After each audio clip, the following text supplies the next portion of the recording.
আসসালামু আলাইকুম। আশা করছি তোমরা সবাই ভালো আছো। প্রিয় নবম দশম শ্রেণীর শিক্ষার্থীরা, আজকে আমরা অনুশীলনী 1 থেকে ম্যাথ সলভ করব। আজকে আমরা এই 9 নম্বর প্রশ্ন থেকে স্টার্ট করব। আশা করছি তোমরা সবাই মনোযোগ দিয়ে দেখবে। আর যারা চ্যানেলটিতে নতুন তারা সাবস্ক্রাইব করে রাখতে পারো, যাতে যখনই ভিডিও দেওয়া হবে তোমাদের স্ক্রিনে এটা শো করে এবং তোমরা ভিডিওগুলো পরপর দেখে নিতে পারো।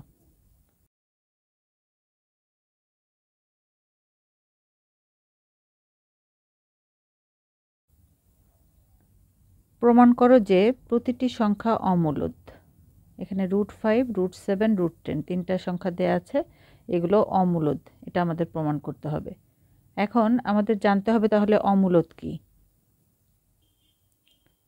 দেখো, অমূলদ সংখ্যা বা ইরেশনাল নাম্বার, এটা তোমাদের বইয়ের মধ্যেই আছে। যে সংখ্যাকে p/q আকারে প্রকাশ করা যায় না, যেখানে p ও q পূর্ণ সংখ্যা এবং q ≠ 0, সেই সংখ্যাকে অমূলদ সংখ্যা বলা হয়। পূর্ণবর্গ নয় এরূপ যে কোনো স্বাভাবিক সংখ্যার বর্গমূল কিংবা তার ভগ্নাংশ একটি অমূলদ সংখ্যা। p/q আকারে প্রকাশ করা যায় না, তার মানে এখান থেকে আমাদের বুঝতে হবে সংখ্যাটিকে ভাগ করা যায় না। বুঝছো? যে সংখ্যাটিকে তোমরা যদি ভাগ করতে চাও, দেখবা এই যে এরকম একটা নাম্বার আসবে, ইনডিফিনিট, চলতেই থাকবে, এটার কোনো শেষ নাই। ঠিক আছে?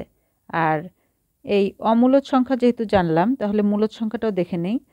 রেশনাল নাম্বার, যেটা p/q আকারের কোনো সংখ্যাকে মূলদ সংখ্যা বলা হয় যখন p ও q পূর্ণ সংখ্যা, q ≠ 0। তার মানে কথাটা একই দাঁড়ালো, জাস্ট এখানে p/q আকার কোনো সংখ্যাকে, যেটাকে p/q আকারে প্রকাশ করা যায় সেটা মূলদ সংখ্যা, যেটাকে p/q আকারে প্রকাশ করা যায় না সেটা অমূলদ সংখ্যা।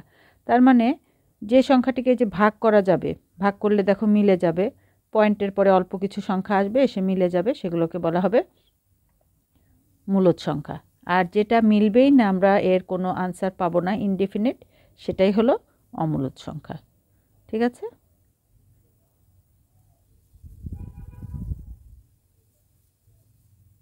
দেখো √5, তাহলে প্রথমে ক নাম্বারটা √5 দেয়া আছে। তো এখানে শুরুতেই আমরা জানি এই যে এখানে 5-এর চেয়ে ছোট একটা নাম্বার নেব, এমন একটা নাম্বার নেব যেটাকে এটা রুট করা যায়। ঠিক আছে? পূর্ণবর্গ সংখ্যা নিব, যেমন 4কে স্কয়ার রুট করলে 2 পাবো। হ্যাঁ, আর এই 5-এর চেয়ে বড় এমন একটা নাম্বার নেব যেটা আরেকটা পূর্ণ নাম্বার, যেমন এটার 5-এর পরে হবে 9। হ্যাঁ, 5-এর পরে 6, 7, 8 কোনোটাই কিন্তু পূর্ণবর্গ সংখ্যা না, তাহলে আমরা নিব 9। তাহলে দেখো 4 less than 5 less than 9। ঠিক আছে? এখন আমরা সবগুলোকে রুট করব, বর্গমূল করব। তাহলে √4 less than √5 less than √9। দেখো, আমরা যেহেতু এই যে √5 বের করছি, এই জন্য কিন্তু √5 এখানে হয়ে গেল। তাহলে বর্গমূল করে,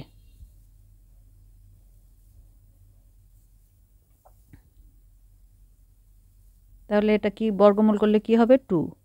2 less than √5 less than 3। তাহলে দেখো √5 কিন্তু কার ভিতরে? এই 2 আর 3-র মাঝখানে।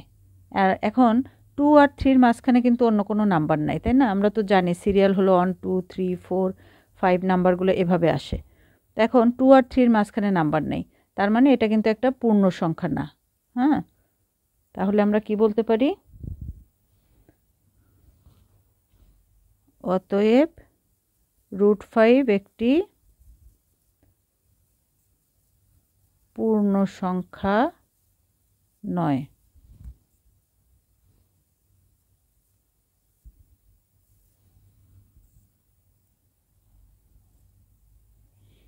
তাহলে কি হবে? এখন √5 আইদার মূলদ সংখ্যা অথবা অমূলদ সংখ্যা। ঠিক আছে? এখন আমরা যদি বলি √5 যে অমূলদ সংখ্যা, সেটাই কিন্তু আমাদের প্রমাণ করতে হবে, তাই না? আমাদের প্রশ্ন হলো এখানে প্রতিটা সংখ্যা অমূলদ। তাহলে আমরা যদি বলি না, এটা অমূলদ না, মূলদ। ঠিক আছে? আমরা ধরে নেই যদি √5 মূলদ হয়, তাহলে শর্ত অনুসারে কিছুক্ষণ আগে কিন্তু আমরা দেখলাম, তাহলে কি হবে, √5 = p/q হবে না? মূলদ হতে গেলে কিন্তু আমাদের এই p/q আকারের হতে হবে, তাই না? তাহলে আমরা এখন দেখি।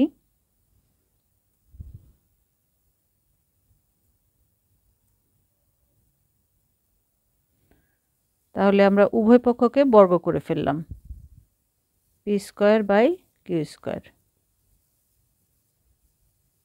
বর্গ করে। তাহলে আমরা উভয় পক্ষকে q দিয়ে গুণ দিচ্ছি, তাহলে p²/q, q দিয়ে গুণ করে।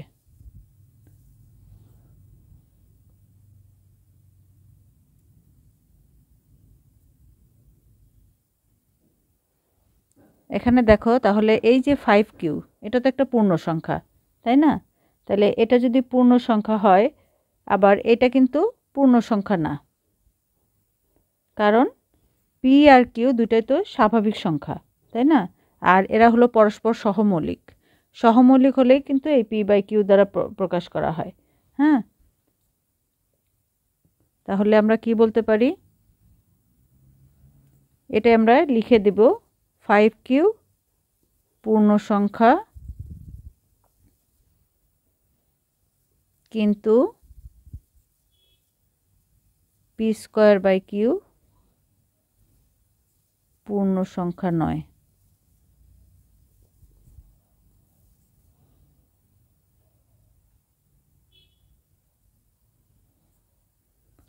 অতএব 5q এবং p²/q সমান হতে পারে না।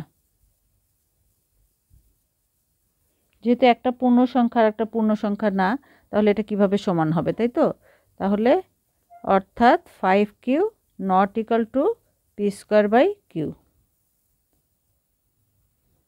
অতএব √5 এর মান p/q আকারের কোনো সংখ্যা হতে পারে না।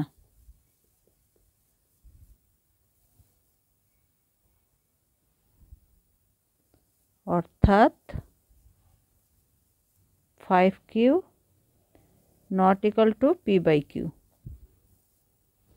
অতএব √5 একটি অমূলদ সংখ্যা। যেহেতু আমরা ডেফিনেশনেই কিন্তু দেখেছিলাম যে q5, আচ্ছা এখানে তোমরা কিউটা ইউজ করবে না, 5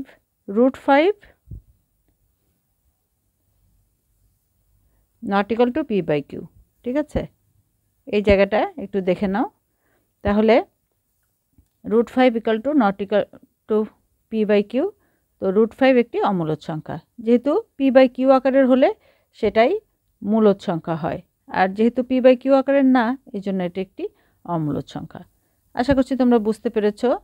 এখন দেখো, আমি একটা জিনিস বলে দেই তোমাদের, এই যে √7, এখন এটা দিয়ে আমরা করব, এই পার্টটা কিন্তু কোনো পার্থক্য নাই, সমস্ত কথা একই, তোমাদের এই সেম কথা ইউজ করতে হবে নিচের পার্টটা, শুধু এখানে 5-এর জায়গায় 7 বসাবে, আর কোনো কাজ নাই। 5-এর জায়গায় 7, ঠিক আছে? সমস্ত 5-এর জায়গায় 7 বসিয়ে দিলে কিন্তু এটা হয়ে যাবে, একই কথা। শুধুমাত্র এই শুরুর পার্টটা আলাদা, যেটা আমি তোমাদের এখানে দেখিয়ে দিচ্ছি 9-এর খ নাম্বার।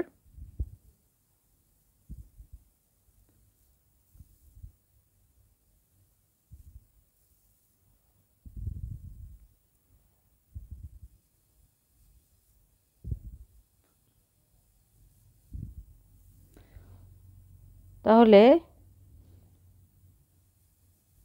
আমরা জানি বলছি এই জন্য, দেখো এখন আমরা কি করব, এই 7-এর চেয়ে একটা ছোট বর্গ সংখ্যা নিব, ঠিক আছে? যেটাকে বর্গমূল পূর্ণ বর্গ সংখ্যা নিব। তাহলে 7-এর চেয়ে ছোট কি নেওয়া যায়? 7-এর চেয়ে ছোট, এখানে আমরা 4 আছে, 5 6 এটা কোনোটাই হবে না, তাহলে 4 লেস দ্যান 7 লেস দ্যান, এখন 7-এর চেয়ে বড় কি আছে? 7-এর চেয়ে বড় আছে 9 পূর্ণবর্গ সংখ্যা। √4 লেস দ্যান √7 লেস দ্যান √9 বর্গ করে, তাহলে বর্গ করলে দেখো এটা 2 লেস দ্যান √7 লেস দ্যান 3। তাহলে এটাও দেখো এই যে √7 এই নাম্বারটা কিন্তু এই 2 আর 3-র মাঝখানে, তো 2 আর 3-র মাঝখানে তো কোনো পূর্ণ সংখ্যা নাই, তাই না? তাহলে এখানে কি হবে? এটাও √7 একটি পূর্ণ সংখ্যা নয়।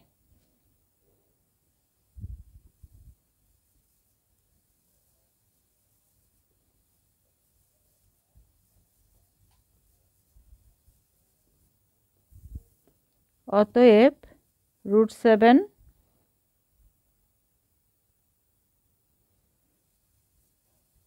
মূলদ সংখ্যা অথবা অমূলদ সংখ্যা। তাহলে মূলদ আর অমূলদের পার্থক্যই হলো এই যে p/q দ্বারা প্রকাশ করা হয়। তাহলে এখানে তোমরা 5-এর জায়গায় সবাই এক এক করে এখন 7 বসিয়ে দাও, সব জায়গায় 7।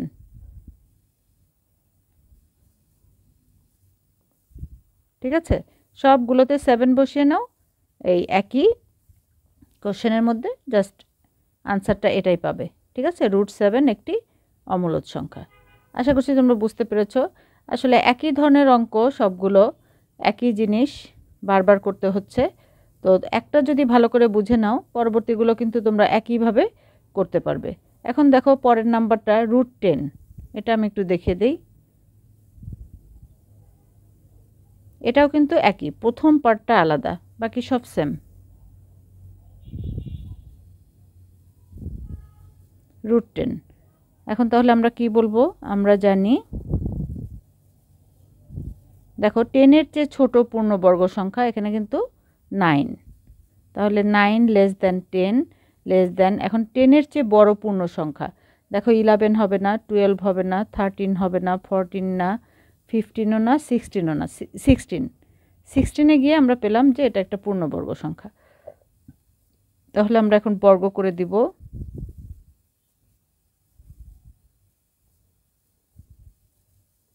বর্গ করে,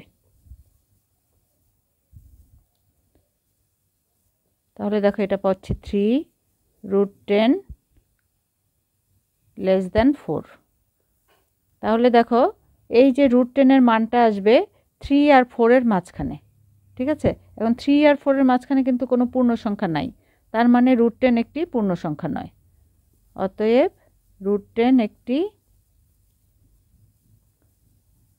পূর্ণ সংখ্যা নয়। অতএব √10 একটি মূলদ বা অমূলদ সংখ্যা। তাহলে একই রকম আমরা এখানে সবগুলো 7-এর জায়গায় 10 ইউজ করব। দেখো √10 = স্কোয়ার করলাম, তারপরে কিউ দিয়ে গুণ করলাম। ঠিক আছে, আমি তোমাদের বোঝার সুবিধার্থেই কিন্তু এভাবে করছি, আমি আবারও লিখে দিতে পারতাম, একই কথা একই জিনিস আমাকেও লিখতে হতো আবারও। তো তোমরা যদি বুঝতে পারো তাহলে কিন্তু এটা তোমাদের জন্য এভাবে করলে, দেখো আমি প্রত্যেকটা জায়গায় 10 লিখে দিব আর কি, 10 কিউ √10 √10 লাস্টে গিয়ে আমরা বলবো।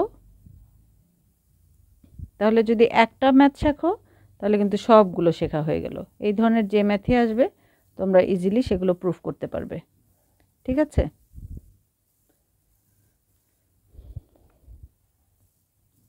আশা করছি তোমরা বুঝতে পেরেছো। আজকে তাহলে এই পর্যন্তই। তোমাদের কোন পার্টটা বেশি প্রয়োজন সেটা আমাকে জানালে আমি সেটা সবার আগে দিতে পারবো। ভালো থেকো, সুস্থ থেকো, আল্লাহ হাফেজ।